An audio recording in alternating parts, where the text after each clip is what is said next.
Tanakh Talk. I'm your host, William Hall, broadcasting to you live out of Kingsland, Texas, USA, with another episode of Torah Talk. This week, Bereshis, Genesis chapter 1 through chapter 6 with Rabbi Chaim, the man Coffman. I got an extra $20 for that one, guys. So thank you so much, Rabbi. You've been very active on Tanakh Talk lately, and I'm really grateful. I really enjoy spending time with you and the information you have to share. And for all you new viewers out there, Rabbi Chaim Coffman is broadcasting live right now. For him, it's 5 a.m. in the morning in the Holy Land. And I kind of robbed him this week. We were supposed to do it at p.m., but I had to switch it at the last minute, and we had to wake him up early. So, Rabbi, thank you. Really appreciate you. And again, tell us how you're doing, sir, and how was your Sukkot and everything? So I'm still trying to find my legs after all that dancing. My son said, "Tati, Dad, you're old." He said, "I could keep going for another few hours." My 4-year-old, I'm like, "What are you kidding?" I came back at night. My wife's like, what happened? I said, I'm not as young as I used to be. There was actually in the yeshiva where I usually pray during on Shabbos and the festival. So they had a party for Sukkot, last week. So I took my son. I figured, okay, my 4-year-old, how long can he last? An hour. 45 minutes, an hour. Oh, man. So it started, I don't know, 8:30, 8:45. By 11 o'clock, I'm like dragging him out. Hey, man, I'm telling you. I'm like totally dragging him out. Dude, kids, I'm so surprised. They're so, at least with mine, if they're anything like me, I'm one of these, I guess, a little bit strange. When the moment I wake up in the morning, it's like I'm like fully awake. It's like I don't need coffee. So me taking coffee is just like, okay, that's just a little bit too much, but I enjoy it. But seriously, my kids do the same thing. When they wake up, it's like, give them just about a minute and a half. My wife, no. You wake my wife up too early, just make sure you're out of arm's reach because she just starts swinging. I'm just kidding. No, she's a sweetheart. That's called the law of averages, right? Well, bad averages, right? Right. Yeah, no, that's awesome though. Well, cool. So your Sukkot was really good, and yeah, no complaints. Very nice. That's had my awesome. Married daughter over, had my kids here, so it was and it's definitely still warm. It was still like in the mid 80s there throughout Sukkot. So it was mid 80s, nice and warm at night, no breeze. So felt like Florida in the summertime, a little bit. Wow. Not quite so muggy, but there wasn't certainly no complaint. It was definitely warm. I heard people were freezing different places. Then they got this tropical storm this week also. So getting rain up the gazoo from that. So, Sure. No complaints there. Very rarely rains here. We'll see what happens next year. Sukkot is very late. Sukkot will be in the middle of October. So we'll see we'll see what happens with the weather. But still, even if it's like 60 degrees, great sleeping in Sukkot weather. That's for sure. Right on. Well, I know it usually right about the time of Sukkot for the past 3 years at least, and it probably has been this way like regularly, but this for the past 3-4 years is when I actually started paying attention to it, and that is that right sometime during the week of Sukkot, that's when the nights finally cool down, and it did it again this time about 3 nights before, about 3 nights ago, 3 or 4 nights ago, it finally cooled down again. 2 years ago, it was like the night of Sukkot, it was like a 15, I was going to say 20. It felt like it, 20-degree difference from the night sleeping, and it felt so amazing. It was delicious. Absolutely. Get in your sleeping bag, put on your long underwear. Yes. It's great. Get out there, get in that Sukkah. That's what they want. Right on. Okay, well, Rabbi, this is a really exciting time, not just for you, not just for the folks, but for Tanakh Talk, because this is the first real, I guess you could say, real kickoff to the beginning of the Torah portion for the entire year. And we're going to do here at Tanakh Talk, we're going to do our best to have a weekly Parsha every single week. And if for some reason we miss a week, I may actually, maybe on your next cycle, if we miss one, I might see if you want to do 2 to kind of make up so that we keep it in the library for later on. I hope this isn't the last one after the first one. So well, if you blow up my system again, we're going to have problems. That's all I know. As long as everyone survives, that'll be good.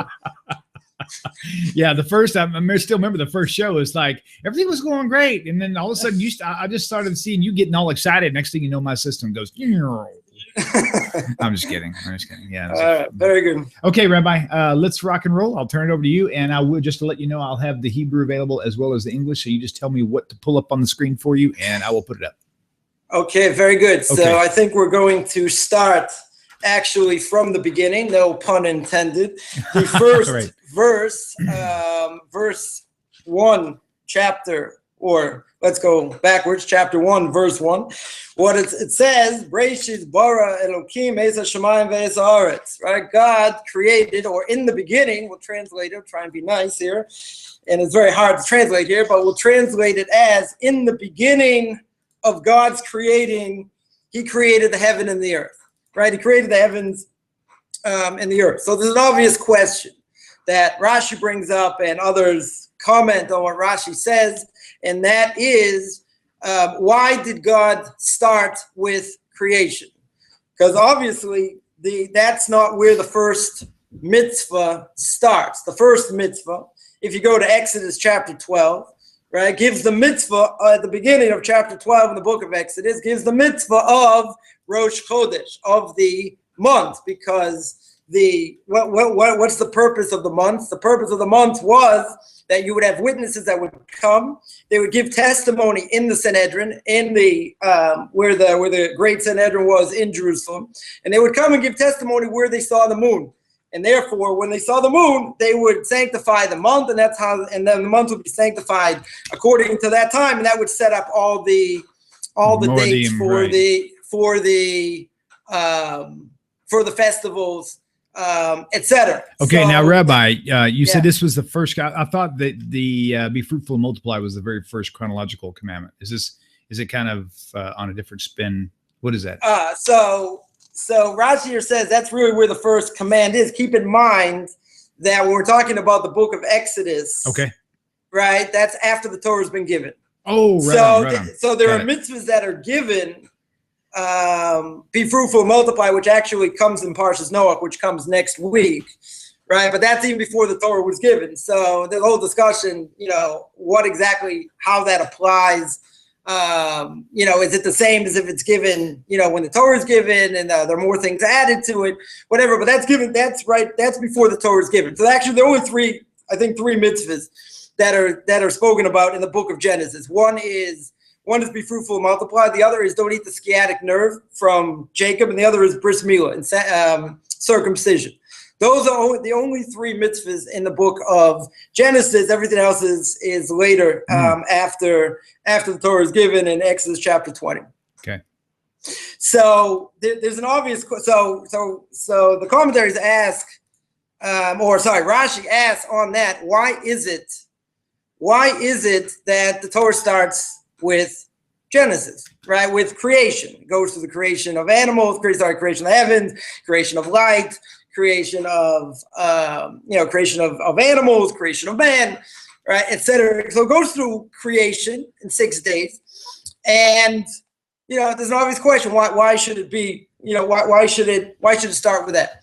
So before we get to that, we can always ask a question to answer another question, right?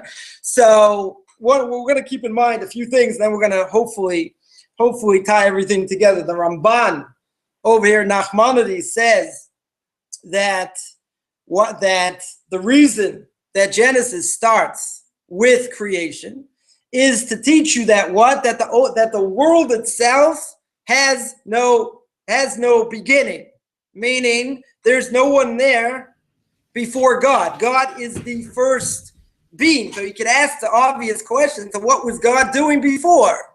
It says God created the heaven and the earth. Okay. And before the heaven and the earth? So there are midrashim that say that he was busy creating, destroying other worlds. That could be possibly the reason why we have this idea of the age of the universe. It could have been other worlds that were created and destroyed. Right. And therefore the world looks older than it is. Be that as it may, the Ramban here says an interesting thing. The Ramban says you cannot say there was a creator beforehand. Okay. You cannot say, you have to say that God was there before, and after the world gets destroyed after 6,000 years, God will still be there afterwards. But the Ramban here takes it one step further. The Ramban here says that if you don't believe this, if you don't believe that God is the original creator and he started first, then his language is that that if you don't believe that, then you are a heretic and you have no portion in Torah whatsoever. Right. He doesn't say you don't have a portion in the world to come. He says you don't have a portion in Torah. You know, which is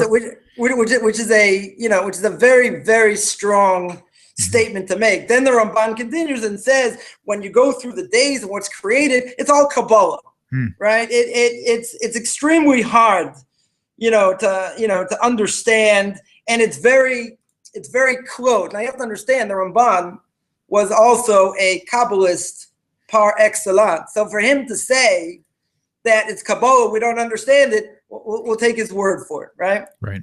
So, sorry, you want to say something before? No, that's okay. Go ahead. All right. They're spontaneous, so go ahead. All right. So that's what the Ramban says. Now, if we look, the other commentaries bring down as well that when we go through Genesis, the entire book, what is the book of Genesis? The book of Genesis is history. So the Torah never minces any words. The Torah is very clear and is very precise. So from Adam to Noah, there are 10 generations. When we get to Adam, right, we get the story of his creation. We get the story of Eve. We get the story of the snake. And then the world changes. We may speak about that a drop. The world changes after he eats from the tree. And then from there, what happens? We get the story of his children, Cain and Abel. We get murder. And then after that, we get to Lamech, and after Lamech we get to Noah at the end. Right. We get at the end of the parsha. Then from Noah we get the story of the flood, and then after that, and so in between we get all these generations. Right, there are 10 generations, and obviously nothing truly significant happened except for a few people. We have about Enoch and we have about Methuselah that it says a little bit about them, but everything else is this one had this many children, he lived this amount of time, and he died. This one had this amount of children and he died, until we get to the important players in the story.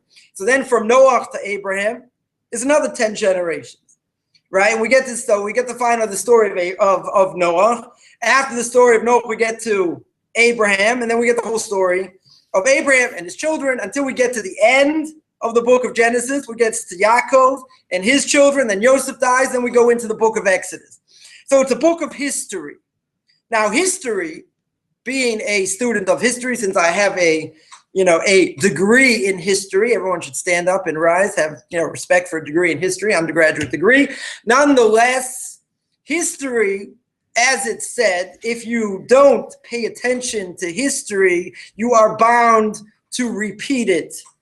Right. So I'm going to tell the following story about the importance of history, or the importance of Jewish history. I'll tell one quick story that it's a known story. If you don't know it, you'll know it now. And that is, there's a famous story many years ago. There was an Arab terrorist in a Israeli prison. Now, I mentioned Arab terrorist, not freedom fighter, right? Arab terrorist, not a Rhodes Scholar, because we're going to make a pretty good distinction here. This Arab terrorist sitting in jail, reading the Torah, right? Reading the quote-unquote Old Testament, and he comes across the following verse. The verse in the book of Exodus says, you're not allowed to eat any leavened product on Passover, right? So we go crazy before Passover cleaning any place that we own, right? Our homes, our cars, even in our office or wherever that we ate, to get any crumb of chametz, of any leavened product out of what we own. So this Arab this Arab terrorist is reading along, in the Torah, and he sees, it happened to be during Passover, and he sees his Jewish jailer eating a pita sandwich. So he asks his Jewish jailer, he says, I don't understand. He says, it says quite clearly in the Torah that you have an obligation to get rid of any leavened product. What in the world are you doing eating a pita sandwich? Now imagine getting rebuke from an Arab terrorist, right? Right. So this jailer says, what are you talking about? That happened 3,000 years ago. That's a whole different time period. They had an agricultural society. They had this. We are the new chosen Jewish people. We're Israeli. We don't need to keep all these antiquated laws. This is another reason, just as a short side point on this story, there's another reason why the Jewish people that were in the land of Israel at the time of the Holocaust, and they had an opportunity to ransom Jews from Eichmann, to get Jews to come to Israel, they weren't interested in European Jewry because they wanted Jews that had no connection to Torah.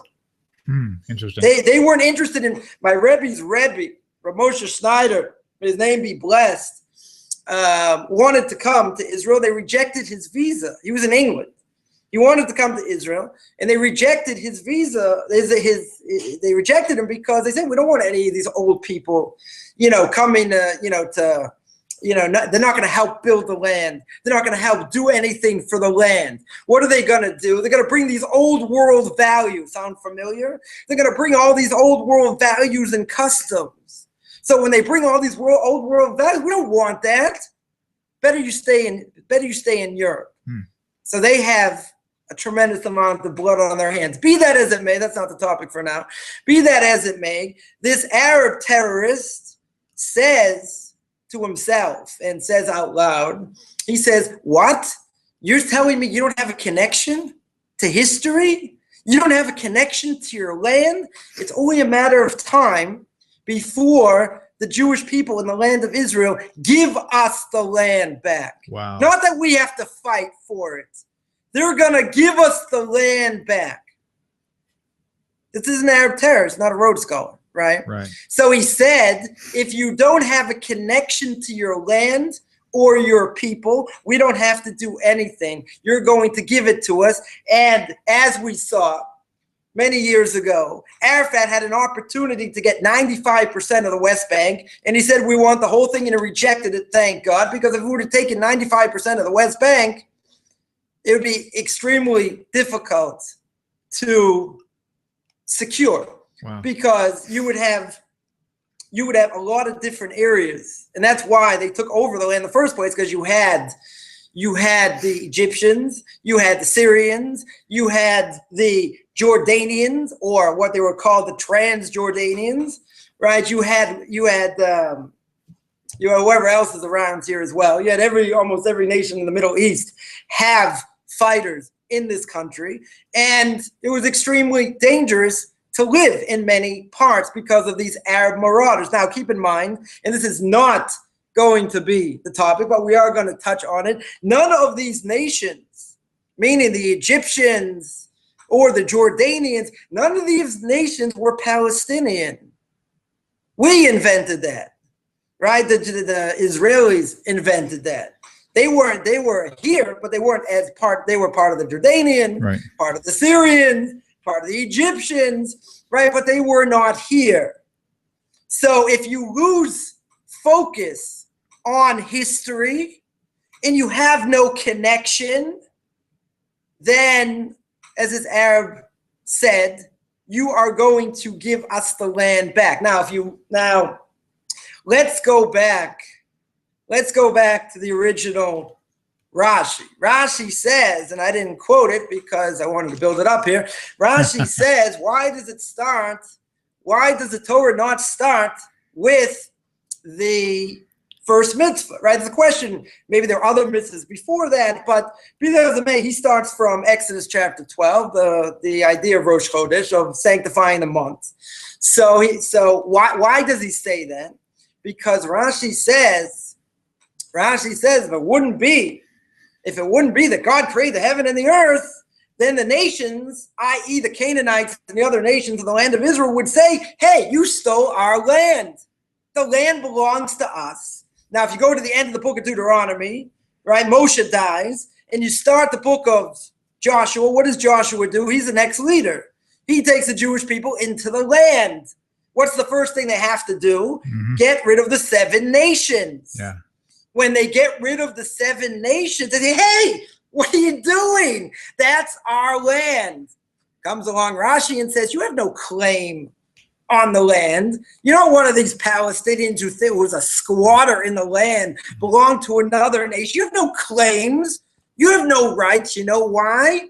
Now, because you use my language. God giveth the land to who he wants to.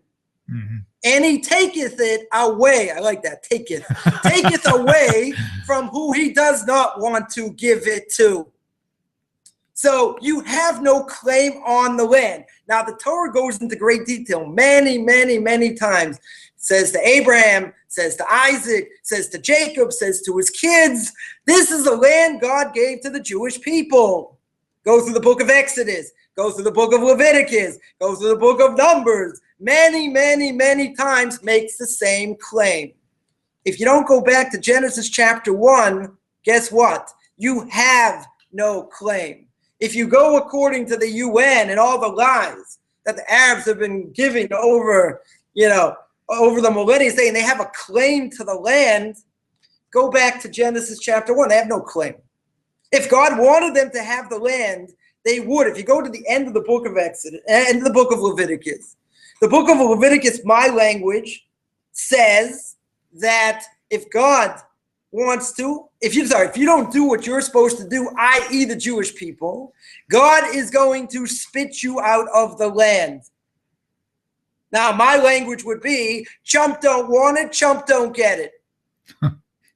God has the and he gave us a temple. He destroyed it, gave us a second temple. We've been in exile ever since. Now we're sitting in the land of Israel. And we have the land of Israel, which, according to many, which it seems pretty clear, is the beginning, certainly, of the final redemption, whatever that may be, even though there's another source that says that when Mashiach comes, when the Messiah comes, the Jewish people will not be in the land of Israel. They're going to be in the desert. And then the Messiah is going to bring all the Jewish people into Israel. Some say that's literal. Some say that's figurative. I remember I was taking my Rebbe somewhere, and he mentioned, this. And he said, yeah, according to this medrash on Psalms, it says that we're not going to be in the land, and that the Messiah is going to come. He's going to take us in. So he had this big smile. I'm like, what are you smiling about? You're not going to be here either. So in essence, even though we're in the land, and we're guaranteed that the land does belong to the Jewish people, nonetheless, there's no guarantee that we're going to be here when the Messiah comes. Now, we know throughout the millennia, through the Crusades and through everything else that's gone on, in this land, in the late 1800s, Samuel Langhorne Clemens, or as he's known, Mark Twain, came to the land of Israel, and he was amazed at what all the prophecies said and how they came true. That when he saw the land was just a plowed over field. There was nothing here. Right? There were very few inhabitants in the land. The Ramban in the 11th century, when he came to the city of Jerusalem, he barely had 10 people to make a quorum to pray with. There was nobody here. So once the Jews finally came back, that's when it started to sprout. So this is very good for anyone who's going to say we have a claim to the land. But Rashi here says that's not true. You only have a claim if God wants you to have it. If God doesn't want you to have it, then that's not going to happen. Right? So therefore, we have to know that God can give and take away. So when I was growing up, I'm sure it hasn't changed that much. We say that, if I'm stronger than you, then I have power over you. I can take your lunch money. I can threaten you. I can bully you. I can do all these things. So I would say that if you really want the land, then you come and take it. And if God wills it, it'll be yours. If God doesn't will it, then it stays in our hands. So you can't claim that it doesn't belong to you. God has the right to do whatever in the world he wants. If he wants to give us the land, he will. If he doesn't want to give us the land, then he won't. Now, there's a major issue with that. And the issue is, what are the nations going to answer? What would the nations answer? The nations would say, what do I care about the Bible? What do I care about the Torah?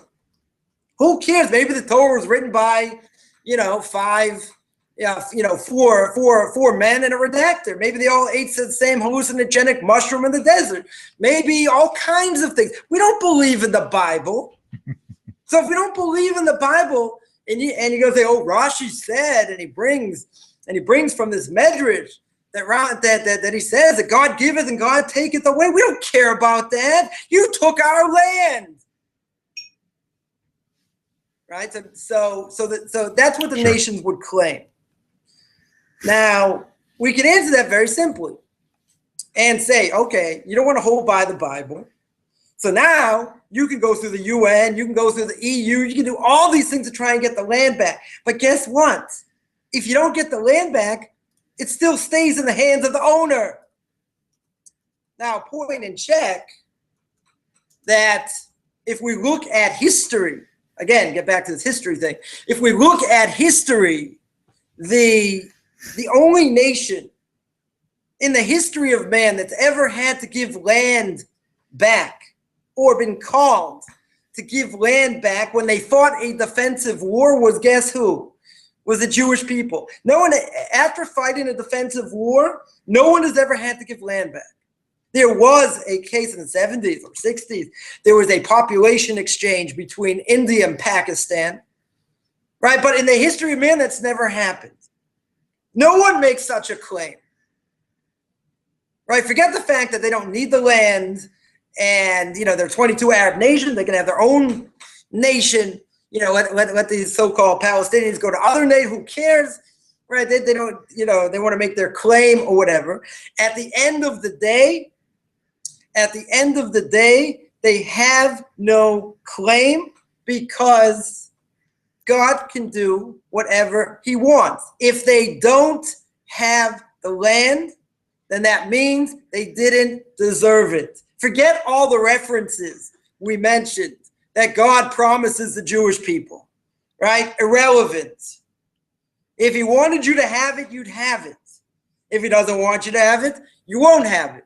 So the Torah starts methodically, Rashi says, to show that none of these nations can have any claim whatsoever. Now, if you look at what's going on today, right, and what the picture looks like in the Middle East, and they'll be, these Arabs, these Palestinians, quote unquote, will be jumping up and down and say, we deserve to get the UN, the EU, and everyone and their mother to come out against the Jewish people because they're occupiers in the land. Doesn't matter West Bank, not West Bank. They want the entire thing. And they'll claim we don't have we threw all these people out and they have a claim to the land, blah, blah, blah. We see that is totally not true. And if that would be true, then let God take care of it himself. Let God do exactly what he needs to do. Let him spit us out of the land and let him take care of what he needs to. So obviously, if we're here, again, there's no guarantee we'll be here when the Messiah comes. At the same time, when the Messiah comes, he will bring everybody back, even if we're not here. So, it's, in the landscape where we're holding now, it's a little bit hard. Right, it's a little bit hard to imagine that, but anything can happen. Right, anything can happen in a split second. So, as we saw at the end of the book of Leviticus, that is a very strong case in point. Chump don't want it, chump don't get it. If now you're in the land after 2,000 years, I've had many people say, "Do you really think God's going to do it?" And he would really spit out the Jewish people. Well, there are other things going on here that. If we don't do what we're supposed to do, then he is going to do it, for us. So my Rebbe always says, I'm not afraid of this madman in Iran. I'm worried about the people who live in Israel that don't do what they're supposed to do, right? That is a much, greater fear. So as my Rebbe always says, let God do what he's supposed to do. And we have to do what we're supposed to do. Again, we have to put our best foot forward. But at the end of the day, what happens is that it goes on our shoulders. Whatever transpires is either for our benefit or not our benefit. We, as the old expression goes, you make the bed you sleep in. So you can't have any claims. Why this? Why not? We did it. We did it to ourselves. So even if you don't hold, according to the so-called Bible, according to the so-called Old Testament, and you want to say it's a bunch of hogwash, we want the land. So I am going to say, and go out on a limb here, and say, come get it. Come take it. If God wants it, then he'll wipe everybody out, and we'll be out the door, God forbid. Otherwise, he has the right to do whatever he wants. So explains Rashi over here. Now, at least the first Rashi, and it's amazing. One thing to keep in mind is when we talk about the land itself, many people think, oh, all these mitzvahs and all these commands are only given in the land. So if I live outside the land, I don't have to keep anything. Right? That's also not true. Right? Because the mitzvahs were given for all generations, for wherever you live. Yes, it's better to keep them in the land, but if you don't live in the land, then you have an obligation to keep them even living outside the land. So that is one idea that I wanted to bring out. A second thing here I wanted to mention was about the creation of man. So if we look at still in chapter 1, and you look at chapter 1, verse 26, the Torah says that God says, let us make man in our image, in our form. Sorry, that wrong verse there. 1 second. That's what I've got here. Let them have dominion over the fish of the sea and over there. Yeah, that is the right verse. Okay, verse 26. Wanted to make sure. So God said we should create man, right, in our image, and they should have dominion over the fish and over the birds, over the animals, and anything that crawls on the earth, right? So Rashi here is bothered by this language, and that the language is let us make man, right? So a lot of things just interesting in this first chapter. Rashi normally gives simple explanation. Here, a lot of times he'll explain through a medrash because simple explanation just doesn't make a lot of sense. So here he explains the medrash, and he says that what does it mean? We will make man in our image. Who in the world is he talking? Who's we? Right? God is himself, right? All three of them, all five of not three of them, but he himself and everything that he encompasses. Right? So who in the world is he talking to?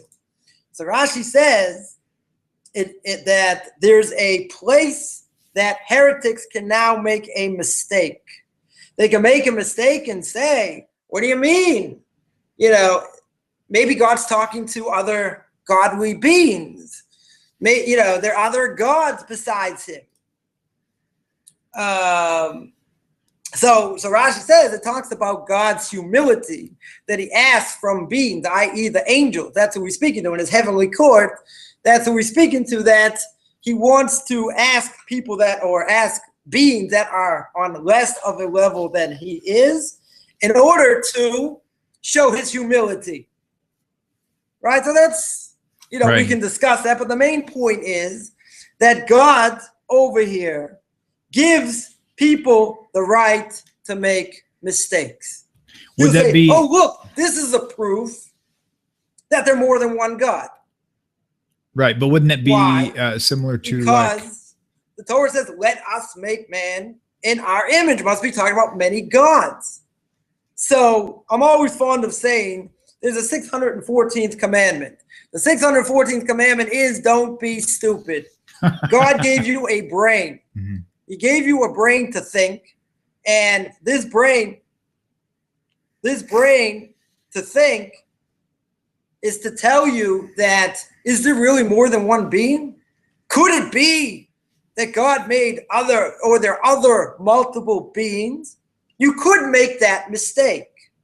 God allows you to make that mistake, which now we can get into a short or somewhat discussion about free will. A question for you, Rabbi. People think, you're born into the system, or you chose, Rabbi, can you hear me?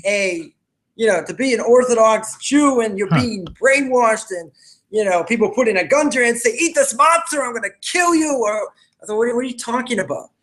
Like, everybody has free will. If you choose to do X, then certain things happen. If you choose to do Y, other things happen. So you say, yeah, but if I do the wrong thing, then I'm going to pay a price. Of course you're going to pay a price. That's the way it works. In other words, God says, if you do the right thing, good. If not, so where's the free will? Well, if a person does something wrong, automatically, does that mean you're going to get zapped? No. Just think, imagine, you're sitting down to a nice piece of cake, full of cholesterol and fat, and, surely to kill you, shorten your years, God forbid. And all of a sudden you're about to take a bite of it, and God zaps it into a salad. Right? So then you're going to say, oh, why did bad things happen to good people? Right? That doesn't happen. Maybe it should, but it doesn't. Right? Keep us fit, living, much, longer lives even than we do, but we have free will. So because we have free will, you have the ability either to make the right choice or make the wrong choice. Can you hear me? So therefore, that being the case, Rabbi's checking his headphones right now. Huh? I think your headphones came unplugged, Rabbi. Okay, you hear me now? I can hear you fine, but you couldn't hear me. Oh, okay. So check your headphone connection. Make sure you're connected there. Okay, fine. Okay, can you hear me now? Yep. Can you hear me? That's the question. Yeah, loud and clear. Okay, good. Okay, I had a question earlier, okay. but then I knew that something had come unplugged at some point. So I just wanted to clarify what was going on. Okay. You were talking about something very, very interesting about the plurality. There's so many arguments about, especially from armchair scholars, and I say that respectably, for people who supposedly know Hebrew, who really try to fit Jesus in here, because they say he was here from the beginning. He was all over Torah, and right here, let us make man in our image. They're trying to put Jesus or Yeshua in there, right? And one thing that I had learned from you and from some other rabbis as well, and other teachers, even including Ira Michelson, was a good example is like today. I took my son with me to work. He's 10 years old, awesome worker. And I was building some cabinets in a closet, like California style closets. And I told him, I said, okay, come on outside now. We finished with this project. We are going to go outside and actually build some shelving for another closet. And he was like, oh, right on, cool. And so what you had mentioned was that was sort of Hashem's way of addressing this thing humbly. And that's kind of how I did it for my son. And I use this example because some of the viewers out there may have never really heard it before, but that's a really good thing that helped me wrap my head around it. I told my son, come on, we are going to make some shelving for this closet. My son did nothing except bring me a tool here and there. He didn't do it. I did it, but I still said, we are going to go do this. And he was so excited about it, So I get that. I totally, my head finally wrapped around it using examples like that. So I'm glad you pointed that out. I really am. Thank you, Rabbi. But again, people can make, the mistake and see whatever they want. When God created man and he put the spirit of life in him, the Aramaic translation says he gave him the ability to speak. Now, giving him the ability to speak doesn't just mean to talk, right? That's the difference between us and animals. We just don't understand, what they say, unless obviously you're Dr. Doodle and you do, but for most of us, we don't. It's like, oh, Flipper, that's so cute. Oh, you want another fish? Oh, let's have a whole conversation. Like, okay, let me put you on my sofa. We'll speak a little bit, and we can, I got some, magic pills to make you, but that's funny. The difference is that man not only has the ability to speak, it means more than that. Right. They have the ability to reason. Reasoning means to take ideas and to extrapolate. Therefore, if I do X or I do Y, maybe there are going to be repercussions. This is good and this is bad. How do I know it's good? So that's another whole discussion, right? Which we're getting into all these topics which we don't have time for. But there's a basic idea that we control our destiny. People think, oh, my actions don't matter. God, created the heavens, created the earth, did all these things. Like, what does he care about me? But in reality, what we do does matter and does have an effect physically, and spiritually. We just don't necessarily live our lives like that. But again, God did not want to make robots. So if we go to the beginning of chapter 3 and we see the whole episode with the snake, and the snake seduces Eve or convinces Eve to eat from the tree. God gave man one mitzvah. He gave one command. Don't eat from the tree. Right? There are plenty of other trees there. You can eat from all the trees. Don't eat from this tree. Rabbi, I'm raising my hand. You can't see me, but yeah. I've got something itching. Okay. I've seen and heard about probably a half a dozen pardon me, stories on and from the Midrashim and some other areas about what the serpent was. And I know there's people watching right now have got that, have been carrying that question. What was the serpent? Was it literally like a man-like figure, and he literally could talk like a human? So I saw a video one time my friend Lon Cherryhums shared for humor's sake, and it showed that the snake was actually tempting Eve because he thought she was like hot, right? Right. According to one of the Midrashim, that's true. The snake wasn't, normal snake. Right. That we understand. I mean, the snake actually, Talmud says, was a tremendous helper to man. Had legs, was strong, could carry things.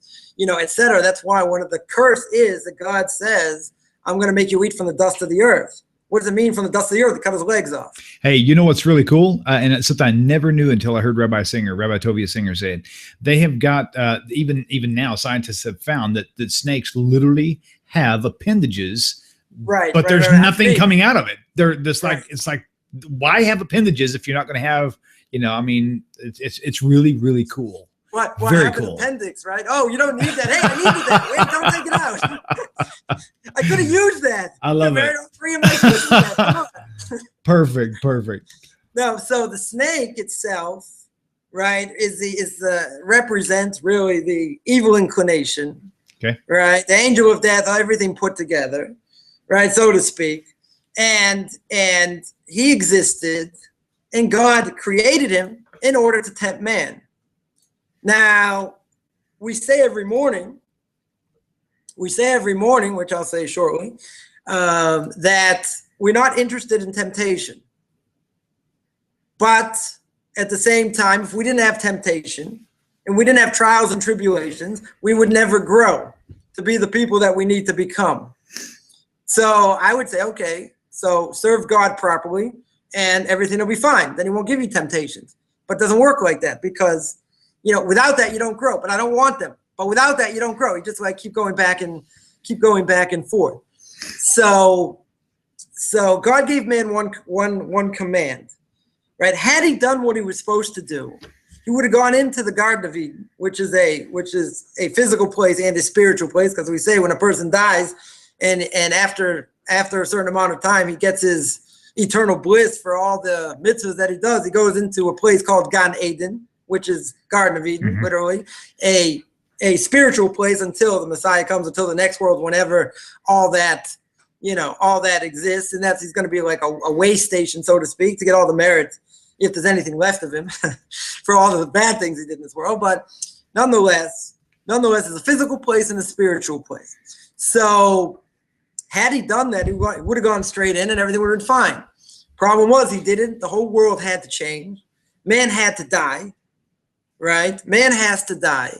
And God now has to send man out of the garden because there's another tree in the garden. What's the other tree in the garden? The other tree in the garden is the tree of life. Mm-hmm. Now, what happened? Now, if you're supposed to die, and your body is supposed to decompose, and then you're going to get judged. Afterwards, your soul gets up and it's going to get judged. If you eat from the tree of life, you circumvent that whole thing. You don't get your atonement. Right? According to the Zohar, according to Kabbalah, the first person you see, as far as I remember, after you die is Adam. And you say, because of you, I had to go through this. He nods, and then you go wherever you go. In other words, that's an atonement for him for what he did because he caused death to come to the world. Now, God understood that. God gave man free will. He didn't put a gun to his head and say, if you do this, he said you're going to die. It doesn't mean you're going to die straight away. That's what the serpent said to Eve. He said, see, if you eat from the tree, you're not going to die. But it created this idea of death. And so then the obvious question is, well, if God did that, and he set up the world like that, why did he create man like that? Right. Why did he give man free choice? Because in reality, what type of free choice was it? Right? So the free choice, the difference was that once he ate from the tree of knowledge, the evil inclination sort of went into him. So in other words, you're fighting 24/7, even when you're sleeping, the evil inclination doesn't sleep. Cause your thoughts to go here, go there, go everywhere, etc. So even when you thought you were sleeping, you're not safe either.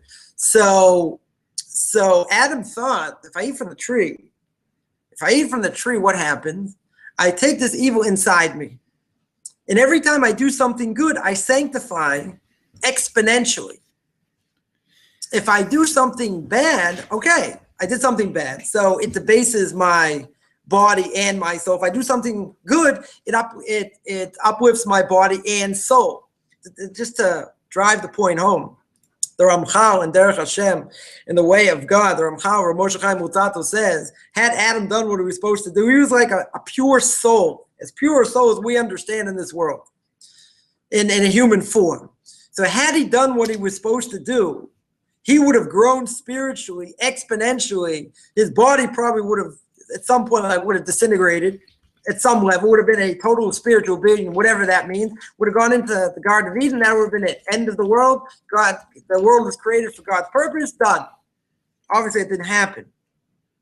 That's how powerful the soul is. The problem is, once the soul goes in the body, right? Once the soul is in the body's created from the earth. The earth is a place of impurity. So the impurity is so strong, it traps the soul. And the soul can't get out. The only way the soul can shine is by keeping the Torah and doing the mitzvahs. So the more we do that, the more spiritual we become. The less we do that, obviously, we're no different than an animal. So that's why the Torah here says that God created our image and will have dominion over the animals. But remember, man's created last. The animals are created first. So therefore, if we do what we're supposed to do on a spiritual level, then we're better than the animals, even though part of our soul is the animal soul. And we have animal-like functions. We eat, we drink, we do other things like animals. But we have a pure soul that comes from God's heavenly throne. Everyone is created in God's image. We all have that, right? Non-Jews have that also. They have their own things to do, and if they don't want to convert, right? So they also have that to a certain extent. So if we do what we're supposed to do, we're better than the animals. And we're on a higher level than the animals. If we don't do what we're supposed to do, then hey, you were created last. Ha ha, you are less. You are lower than the animals. You're no better. Because God gave you a brain. God gave you this soul.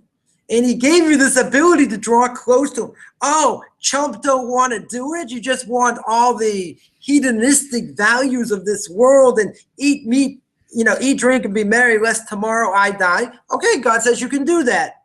You're making the wrong choice. You'll pay a price for it, but you can do it. You're not going to bring out the soulness of yourself. And if you've seen very, very holy people, which I've had the merit to see, you see the difference. It's clear that there's a difference because they're steeped in Torah day in and day out for their entire lives. Right.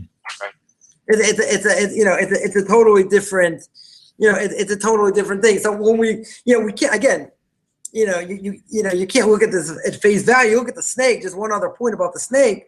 People ask, the snake had his legs chopped off now, and now God says, okay, your punishment's going to be, you're going to have food for the rest of your life. You're going to eat the dust of the earth. What kind of punishment is that? Not that I want my legs chopped off, or Sure. I'd like to have livelihood be very easy and be able to eat and do what I want and have no problems. He's got food whenever he wants. What kind of curse is that? Mm-hmm. So the curse is God says, oh, you know what I'm going to do? I'm going to give you everything because you're never going to ask me for nothing. In other words, you're going to have everything in this world, have absolutely no connection to me, and I'm going to cut you off. Because I cut you off, that's the worst punishment anyone can ever have, is that you have no connection to godliness whatsoever. So the snake says, oh, but I got food all day long. Great, goodbye. See you later. Right. Not interested. Okay, Rabbi, question for you. Yeah. Okay, turn your speaker down too, so you don't get feedback on my end. Just a hair. Okay. Actually, look on your screen. I wanted to type the message in there so you can see it right here. Let me see. Actually, I don't know if you can see what I'm doing there. Okay, the skins from the animal. The question would be, did God kill it, and what happened to the flesh? Because we have this idea of the Torah existed long before it was actually written. So was there something? And you can just simply answer yes or no if you want to keep it short, because I know you have an agenda. And by the way, just to let you know, I'm giving you more than an hour, so so my interruptions hopefully won't interfere with what your agenda is. What do you mean by the skins of the animals? Okay. In other words, when an animal dies? Okay, no. In this particular case, where God covered them with animal skins, right? So, or a fig leaf, or whatever it was, whatever the tree was. So it wasn't actually animal skins that Hashem created covered them with whatever, something made out of the tree. That's what it says. That when they were embarrassed, right? So God covered them. Right. What it was exactly? It's a good question. Okay, so there was no killing of an animal to give them animal skins, because we have a book called the Midrash Says, and it actually goes into saying that this actually animal could have been actually, it probably doesn't say could. I think it actually says that this animal was the skin of one of the animals that Eve used to feed. And so when that time came, and it would make sense if it were that it would really have impacted her tremendously, because if you think about something of your own that actually had lost its life because of something that you did, that would really that would pierce the heart. Well, keep in mind, even before the Torah is given, but even after the Torah is given, animals are given to man in order to do whatever we want with them, as long as we don't abuse them. Okay. In other words, we're not allowed to hunt for sport. Jews are not allowed to hunt for sport. Right. Because that's just cruel. It is cruel. Right. It's cruel. So we're not interested in being cruel. But then you say, oh, but how are you allowed to get all these? I can't wait to get the hate mail from animal activists. Well, what about experimentation and disease and and doing all these things with using these animals for to try and figure out cures for disease? So the Torah says clear that you're allowed to use animals as long as it has a humane purpose. Okay, which leads me. You're not allowed to abuse them. So if you ask me, what about those fedora hats and those minks? Right. How many minks right. goes into one of those fedora hats? You're allowed, that some Hasidim wear. So you're allowed to use the skin for your own benefit. You're not allowed to abuse them. And there's a halacha that is that, if you have a dog or a cat or whatever, you have an obligation to feed them before you feed yourself. Right. Okay, which leads me to another question. The whole idea of, I almost went blank there for a minute. I think I did. I forgot my question. Damn it. Keep talking. Okay, it was important. It's a question that I've heard hundreds of times. Keep going. I'm going to pull that question up here in just a moment. Seriously. All right, no problem. So we were speaking about free will, right? I wanted to actually just make this point. God did not want to create robots. Right. If God understood the nature of man, and that man could potentially destroy the world through transgression, why create him like that? So God understood man's limitations. At the same time, he created them with free will. Otherwise, if he didn't create them with free will, then he would have created robots. God did not want to create robots. Now, keep in mind, Adam himself, even though I mentioned before, he had this great idea that every time he does something good and overcomes his evil inclination, since his evil inclination is inside him, then he's going to sanctify himself exponentially. God says that's a great idea. Problem is, I didn't create the world for that. And the Talmud says that Adam, for that reason, is called a heretic, or one reason. He's called a heretic, which is hard to imagine, but right. The reason is because he went outside of what God wanted him to do. And he says, God, that's very good. I have a better idea. And so God answers, yeah, that's a great idea. And you're right, you'll get the benefit exponentially of what you're going to do positively. You do it negatively, you're going to pay a price. I agree 100%. God says, but that's the wrong answer. Didn't you just see I created the world for this purpose? You just blew the purpose. That's why you're a heretic, because you denied what I told you to do, and therefore you caused the whole world to change. You brought into the world death. He goes, no, I didn't. My wife did. No, I didn't. The snake did, right? It's past the buck, so to speak. So God says, fine, I'm going to punish all of you together. Right? The snake gets its punishment, The woman gets her punishment, and man gets his punishment, which we're still suffering from today. And we're passing the blame today still. Right, exactly. Right. Hey, how come this didn't happen? That didn't happen. Right. We are extremely good at passing the blame. But again, we mentioned before, at the end of the day, after 120 years, the person's going to go upstairs and God's going to show him his life story, what he did, and then he's going to show him what his potential was. So everyone that has a near-death experience, everyone says the same thing, right? Their soul hovers above their body. They go into this tunnel. They see this great light, but they see their life flash before them. Everybody, Jew or non-Jew, they say the same thing over and over and over again. So whatever we did in this world is recorded. And God's going to say, oh, you think you didn't have this potential? Let's play the second movie.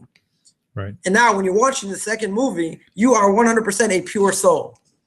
Being a 100% pure soul, you watch this movie, you cringe. I don't know how a pure, I don't know how a soul like shrugs its shoulders, like what that looks like. But that's a form of what hell is, or how we understand it, because you're just totally embarrassed by what you've done. Just when you thought it was safe to have your own thoughts when you're in the bathroom, think again, right? That also gets recorded.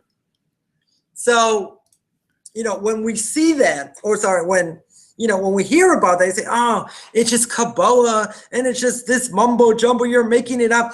If you read any testimonial, again, Jew or non-Jew, religious and unreligious, doesn't matter. They all come up with exactly what the Zohar says. The body, their soul hovers above the body, they go to this light, etc. I mean, these are the ones that survive, obviously, that come back to their body. Each one has their own story, but the mechanics of it are exactly the same. Mm-hmm. So there's a tremendous responsibility, for what we do, which actually gets to the very end. If we want to go to the end, the last, if we look at Genesis chapter 6,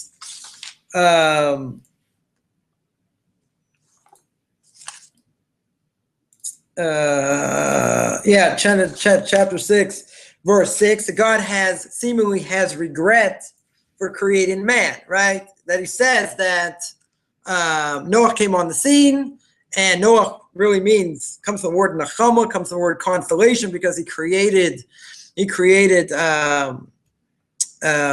tools in order to harvest, because it's very hard when everything coming up had all these thistles and whatnot, made life kind of difficult, farming or whatever. So Noah brought this consolation to the world. But God says anyway, man's thoughts are only bad. It says I'm going to wipe off man from the face of the earth. And he says that in verse 6, that it seems to say that he's sad in his heart, right? That he, that he created man, right? So we'll get to the literal translation here, right at the very end. He says, this translation is, and the Lord repented. Mm-hmm. He had made man on earth. What do you mean he repented? It means like he was sad. He was sad in his heart. He thought to himself, oh, what a bad idea. I created man. What do you mean a bad idea? You created man like that in the first place. Right.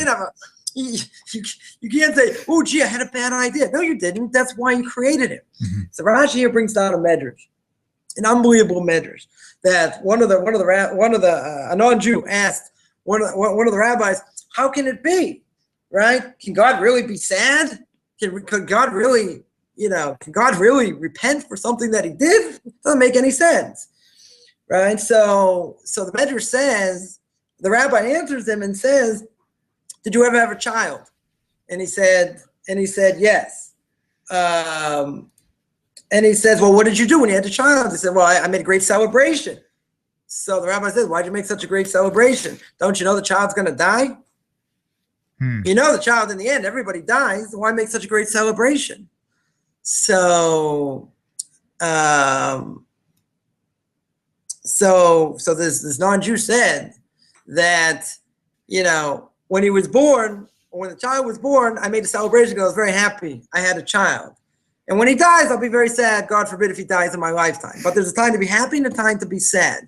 So even though God knows the future, right, it doesn't mean that we don't, he's not saddened by what we do. So the example I always give was when I was younger in school.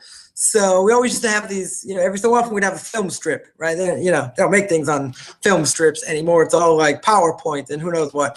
So, in a film strip, you have a narrator and he gives over a certain amount of information. Then it goes to the next frame. It goes, ding, next frame.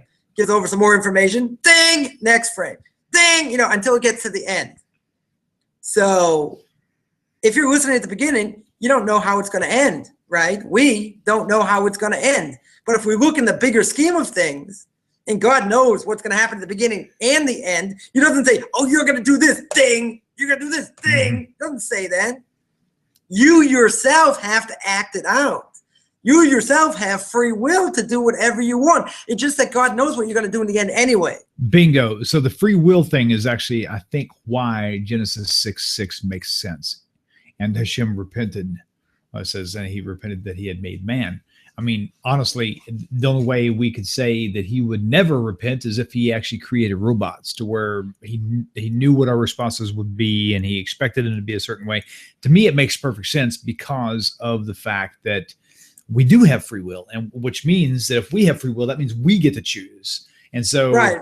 And keep in mind one thing, that free will is somewhat limited because we're born into a certain family. We're born into certain socioeconomic conditions. We're born with, all kinds of like Noah that go on like for Noah. Our own purpose. Right. So therefore you're put into a certain track or whatever based on what you're going to do for that specific purpose that you're supposed to be here for. But that kind of works with Noah too, right? Because it says he was righteous in his generation. What was because of all the influences he had was different than the influences Abraham had.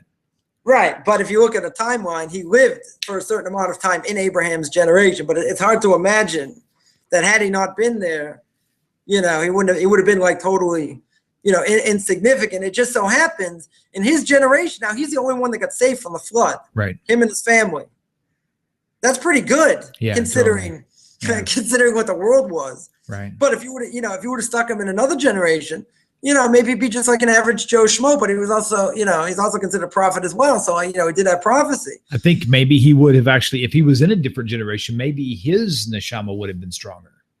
Right. But the thing is that the Zohar, others bring down that it says that the flood is called the flood of Noah.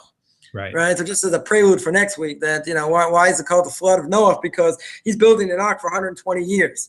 And people would ask him, well, gee, Noah, what are you doing? He said, I'm building an ark. It's going to be a flood. They look up in the sky. It's like living in San Diego, 75 all year round, no rain, no clouds. And they're like, what are you doing? He's like, oh, don't worry. God's going to bring a flood. It's like, Noah, good luck. We'll see you later. It's like, okay, he'll die. Noah goes along, keeps building or whatever, and does what he does. But he didn't bring anyone closer. That's a claim against him. He didn't bring anyone closer. That was the opposite of what Abraham did. That's why Noah has to run around feeding all the animals in order to learn what real chesed, what real acts of loving kindness is. Right? I think that's why Hashem made it last that long before he was able to accomplish it too, because if he was involved in the world of Jewish outreach. Noah, how many people did you make religious today? Nobody. Okay, what about the next day? Nobody. 120 years? Yeah, the lifespan of a man. You didn't do anything? Yeah.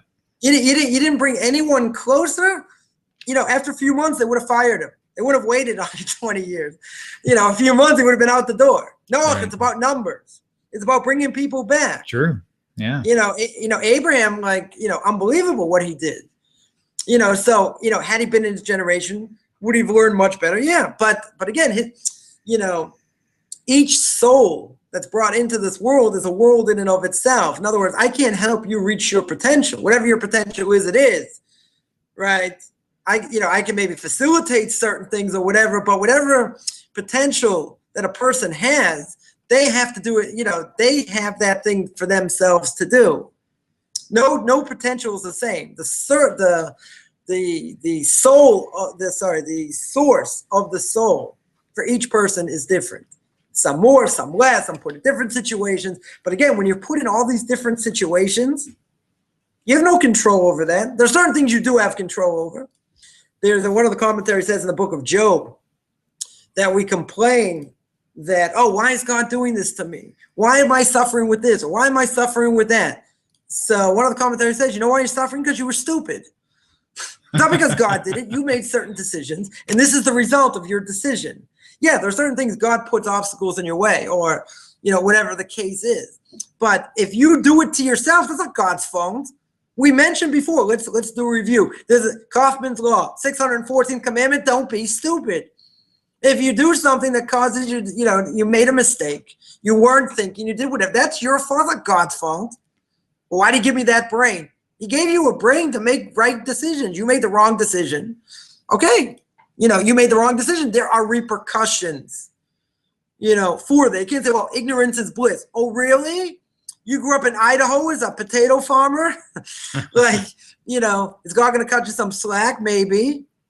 But he gave you a whole world out there to look into. Oh, you decided the biggest question you're going to ask in your lifetime is if I put mustard or ketchup on my hot dog. Ooh, mustard, ketchup. Oh, what about relish? Ooh, that's a different commentary. Right. That's where people are holding and what people are doing. But God says, I gave you a great world out there. Don't bother me with detail. Eat, drink, and marry, lest tomorrow I die. That's the motto. The famous statement, the difference between, men and boys, just the size of their toys. Right. So I know people that, if I would have a conversation with them today, they'd be telling me the same stupid things that they've been telling me, when I was 15 years old. That's a long time away. Mm-hmm. Like, you haven't grown since then. You're still doing the same stupid things. Mm-hmm. So, all right, I'm not going to say that, maybe they have grown a little bit, have different life experience, whatever. I'm not going to claim that everyone's doing the same stupid things. But, when people are that shallow and they're like, this world is the ultimate, nothing else matters, keep in mind, there's, as we see through the book of, of Genesis, especially here, in the first chapter, there's the first number of chapters, there's a whole world out there, mm-hmm. in a whole world outlook.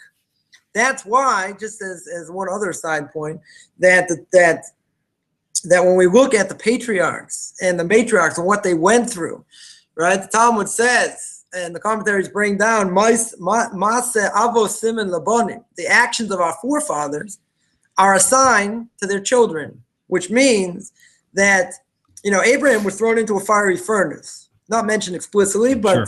Sources bring it down. And he was beaten up by Nimrod, that nice, king where so many people here in Israel named Nimrod. Okay, be that as it may. He was thrown into a fiery furnace, came out unscathed.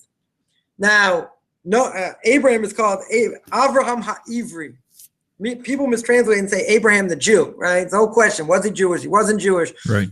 Isaac, Jacob, were they Jews? Were they Noahites? They weren't. They were. Whole discussion. Well, Ivri means Hebrew. I mean, as we translate it, not Hebrew, Jewish. Right. But it literally means Abraham from the other side. Right.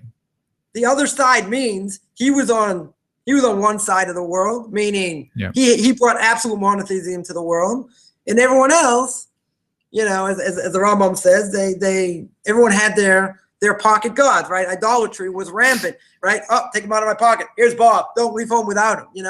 Everyone had their pocket god, and Abraham says, "No, there's one God." Really? Has he ever spoken to you? No. Well, how do you know he exists? Well, I made this calculation. This isn't. Oh, we'll take our gods. Like his father, Abraham's father, Terach, was an idol worshiper, and he sold idols. I was going to say he was an idol maker. Him and his family. Yeah, right? Idol maker, right? So, okay. So his father leaves, and Abraham takes his big stick, wipes out all the idols, and leaves the stick in the hand of one idol. Right? This is what got him in trouble. So Terach comes back. His father comes back. He says, Abe, what happened? So, you don't understand. There's a whole big fight with all the idols are fighting against each other, and this idol stood strong, and he's the only one left. So hey, quick. Nope, go ahead, finish. So Terach says to his son, Abe, idols can't do that. They can't move. They can't see. They can't fight. He says, oh, if that's true, why do you sell them and worship them? Oh, you're a smart aleck kid. Let's take you to Nimrod. Let's take you to the king. Right. See what he has to say. That's when he throws him in the fiery furnace. Now, for the insert, the coolest thing is, and I didn't know it was even available. I'm not even sure who turned us on to it, Rabbi, but there is an actual cartoon called Young Abraham.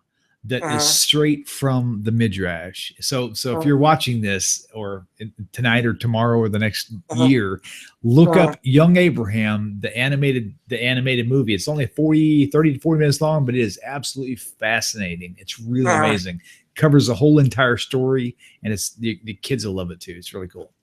Does the idol have the big stick, or they took that part out? Yeah, no. Actually, it did. In fact, it was this big, strong-looking thing, and he says that this little character was just like dumbfounded to say, "I don't know. I just came in here, and this guy was holding the big hammer, and this is what I found." He's like, "What are you, an idiot?" He has a whole philosophical discussion. With totally. The whole thing is like fire and water. It's like, okay, I'm I believe in the king of wind. Or what about fire? Oh, I believe in the king of fire. Well, water puts out fire. All right, let's go back to fire. Rock, paper, scissors. Exactly. Let's go back to fire. Okay, all right. You look better in the fiery furnace. So that that's idolatry is also a whole, a whole discussion how people get caught up in, in that form of idolatry. But when we think about it in the bigger scheme of things, what he was able to do. This was the point. What he was able to do. And what the Midrash were able to do through prayer and other things gave us, their children and offspring, the ability to do the same thing. In other words, we may think, we're coming out of Christianity, or people become, who didn't grow up religious as Jews are now, religious Jews. They are the Abraham of this generation. So what are you talking about? We're the Abraham, I'm the Abraham of this generation. You got to be kidding. Where do I have that? Where do I have that power? To do that. And the only reason you have that power is because Abraham put it in the world. He put it into existence. And the fact that he put it into existence gives me, 3,500, 4,000 years later, the ability to tap into it. So we're living in a very weak generation, according to everybody. That's no question. But the fact that we can even do that, and we can stand up to society and what people may say, and not necessarily fit in or do what's politically correct or whatever the case is, that's an amazing thing. And the only reason you can do such a thing is because they put it into action. Without that, there's no way, right? So far removed, what would give us the power, the strength, in order to do that. So that is part of what, of what these stories, are about. I just whatever. I'll tell one other quick thing. You speak about Abraham. Abraham went through 10 tests. The last test was the Akedah, was the binding of Isaac. So when you look at the binding of Isaac, you would say, okay, he did that. He was 9 for 9, right? Everyone would be happy being 9 for 9. Problem is that God said, had I not put him through that, he wouldn't become as great as he was. What do you mean he wouldn't become as great as he was? He was like the greatest of that generation, of almost all generations. So the answer commentaries bring out is that unreached potential is unreached potential. So I would say cut him some slack. You know what he's going to do anyway. We just went through that with a film strip. You know what he's going to do. Give him credit. Why should he have to go through it? Made no sense in certain way. He had a child after being 100 years old, right? His wife was 90. They made a whole big thing. He's called his offspring, etc. Now all of a sudden you're going to bring him up to kill him? Doesn't make any sense. God says, look at the mighty God. Every step he took, everything he did, he reached that final potential. So I would say he reached that potential without it. No. Torah says differently. Commentaries say differently. So that's the scary part. The scary part is we all have potential. And we don't know. Nobody knows what that potential is. So maybe God's going to cut us some slack after 120 years. Okay, yeah, you did what you could, and that was enough. What if we had more potential? What if God gave us the ability for more? If he gives us the ability for more, and at some level we're not going to reach certain potential anyway, possibly. Okay, so fine. The question is, you want to rest on your laurels? And you want to live that and have that on your conscience till your last day, or you're going to do whatever you can in this world. You're going to pick up the diamonds, which are the mitzvot of of how we become close to God and do what he wants. That's what reality is. It's not about putting ketchup or mustard or on my hot dog or traveling or doing, all these different things. It's about godliness. It's about bringing him into the world. So as we started with, when the soul goes into the body, and the soul has the ability to uplift the body, there's only one way it has the ability. Jew or non-Jew, it's by keeping what he wants us to keep. Doing beyond that, doing less than that, soul doesn't shine. The soul actually dies. So as my Rebbe holds, that the Torah says if you eat an unleavened product, leavened product on Passover, the penalty is being spiritually cut off. So being spiritually cut off means either a person can die between the ages of 20 and 60. So my Rebbe says, but you see all these people who are still alive, even well after 60. So he says, no, they're already spiritually dead. They're just lacking, they're just lacking burial. And if you look around, there's probably a lot of people that exists. I'm not going to say everybody's like that, but if you look in the world and what runs the world, it would seem, that that's a pretty strong, that's a pretty strong case. It's something that, my own personal life that, I've been determined for years to, exactly in that. And that is that, at the end of the day, whatever we've done, God's going to have plenty of claims against whatever we didn't do, right? But we want to make sure we come up with our guns loaded and say, look, did this, did that, did the other. Okay, I might have failed, but I did everything in my possible on a daily basis to do what you wanted me to do. Whatever happens, I did the best that I could do, right? And and again, God knows we're human. We're going to make mistakes and do other things wrong. That's for sure. And he's going to take that into account, how we did it, when we did it, why we did it, where we were holding. But at the same time, we have to be running. Not so busy that we can't have a chance to breathe. We have to be running to do his will. Right. And so after all the holidays, I'll end with this. After all the holidays, everything, we've taken all the spirituality now. So that's great. You had 30 days of the month of Elul, you had Rosh Hashanah, you had Yom Kippur, you had Sukkot. All right, now we're back to every day. Now we're back to the real world. Now the question is what we decided to take on and what we wanted to change and become the people we want to become. Now is the time. Because now the evil inclination is going to say, okay, you're mine now. Okay, now the fight begins. And that's where it starts. Right on. You know, it kind of reminded me of a post that I had posted last week about, you know, this year I've noticed so many different changes in our family, and a lot of it has to do with the way that I've behaved.